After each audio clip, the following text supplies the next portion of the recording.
Christ is risen. Welcome to day number 2 of our church tour. Sorry I wasn't here yesterday for the first day, but I guess Southside Joe stood in for me well enough. Hopefully he did a good job. Now remember what Joe said. It's about heaven meeting earth. And we started from the outside and we're working our way in. We'll get down to the details of the icons themselves, but we have to understand the context first. We have to start from the biggest part and work to the smallest. Now, when we go into the church, I get to wear my hat. The guys, you got to take your hats off.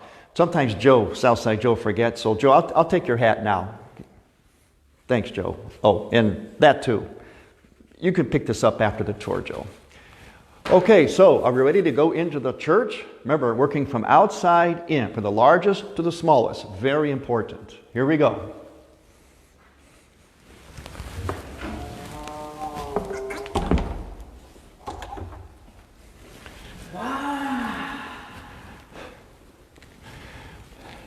That's right. Wow is right. That's exactly what you're supposed to feel and say, especially in your heart and soul when you enter into the church, especially a Byzantine church. Notice that it's floor to ceiling iconography, because when you walk in here and you get the big wow, you're supposed to be getting that sense that you're walking into another reality of, what did I say before? What did Southside Joe tell you? Heaven on earth. Heaven has come down united with earth. Very important fundamental concept you have to remember through this whole tour. And in the church, the architecture and the art are ingeniously wedded together. It's as though the architecture was designed for the icon. That's how closely integrated they are. It's absolutely ingenious. In fact, some of the shapes you see in the church are shapes that are designed to accommodate certain icons. Certain icons are in certain places and certain sizes of the church based on their meaning, based on what they're trying to communicate. So everything is very purposeful in the church.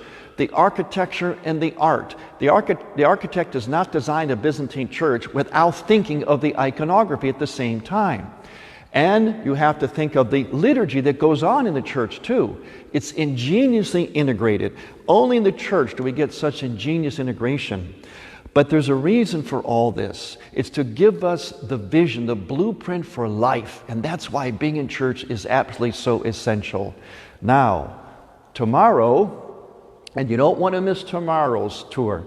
Tomorrow we're going to go into a little bit more about where these icons are and why they are there and what they mean. But remember, we're still starting from the big to the small. Heaven has met earth. Christ is risen.